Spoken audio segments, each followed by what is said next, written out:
last question for you, and it's about Sam Prendergast. It's from Owen Hayes, one of our listeners.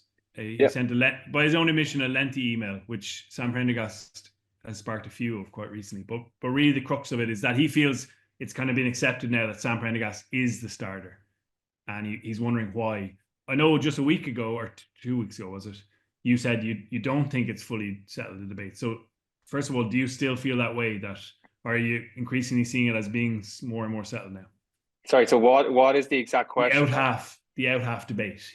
His question is why do most people feel that Sam Prendergast is the accepted starter now, and that the debate is almost being ended? But I know that you didn't quite feel that way up until very recently.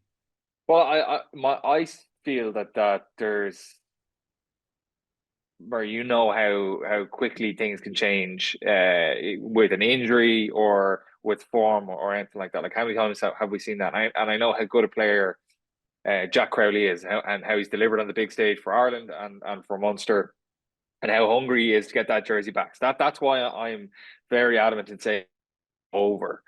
But clearly they see very, very talented kid in Prendergast and I've said on the record saying the most talented kid I've seen come in to Leinster when he did and train with us and he was doing something special every single training session which I'd never seen done before. I think like any of the older heads than me, it was kind of like Brian O'Driscoll was that we do kind of like two or three things a week where you're like, Jesus Christ, this lad is playing on a different stratosphere than the rest of us. Sam was the I've been around long enough, to I kind of call it the tailwind of O'Driscoll, but a long period where you had a lot of very, very, very good players, and Johnny included, where he was just incredible at nailing all the basics, but doing something freakish, wasn't something that happened every week. Well, with Sam, it was every training session he seemed to do something very, very special, and that was kind of what sparked him for me.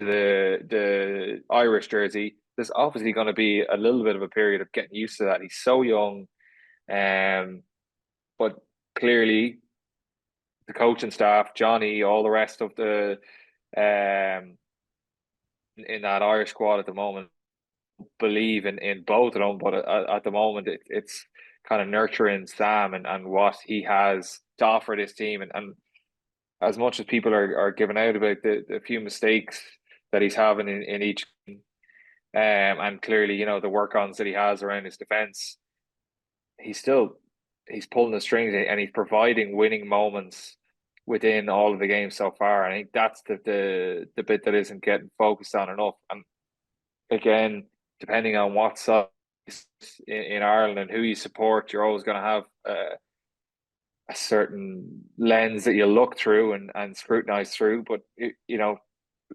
have a listen to any of the pundits from all over the world, whether it be South Africa, Wales, Scotland, England, France, and what they say and what they think about Sam and about Jack. He's also very will focus on Sam for this. I think the proof's in the pudding of what he's putting out there. They're not perfect performances, but he's showing a lot of very, very promising and exciting things.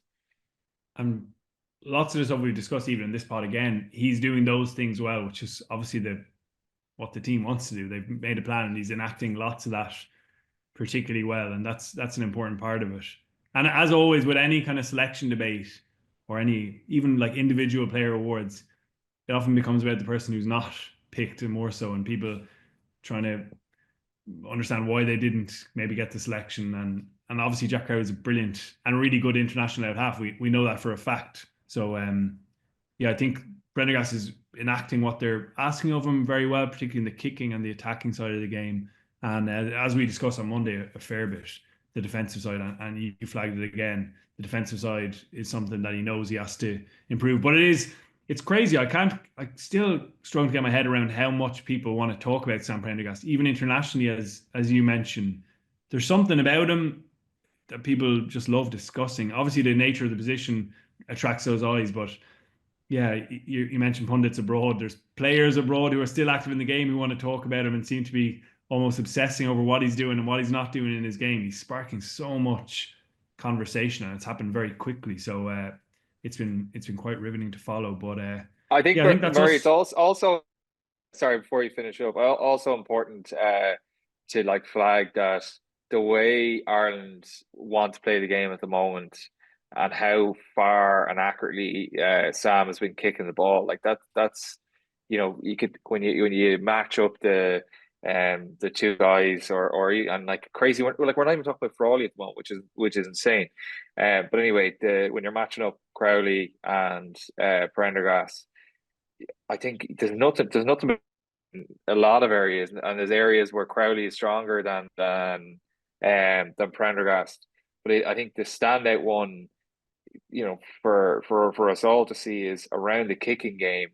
His length and accuracy is something that they clearly value. And again, I'm not speaking on behalf of the any of them, but it's something that I'm looking at and like it, whether it's kicking to touch or long goal kicks, or his out of hand kicking and what that does for the momentum of the team. I think that's probably an area where it's making up for maybe some of the deficiencies that he's having in his game, and mistakes that he's making that he can work on. But I think that's the main thing for me of why they're siding with him over Crowley, is because he just seems to have this cannon of a boot, and if he can harness it even more than he already is, it's such a valuable asset to have. Maybe I'm wrong, but I think that has to be the reason. Because kicking, it's not the most exciting thing in the world when it's done at an average level. But when he puts in some of the spiral, and it's not that he's spiraling the ball, it's the length spiraling the ball, the accuracy. What the exciting part is, it's not the actual execution of it, as much as I do love seeing the spiral then back. But it's hoof that he has on him, and how far he can send it. Same with Osborne, but yeah, that for me is the differentiator at the moment of why they're siding with him over Crowley.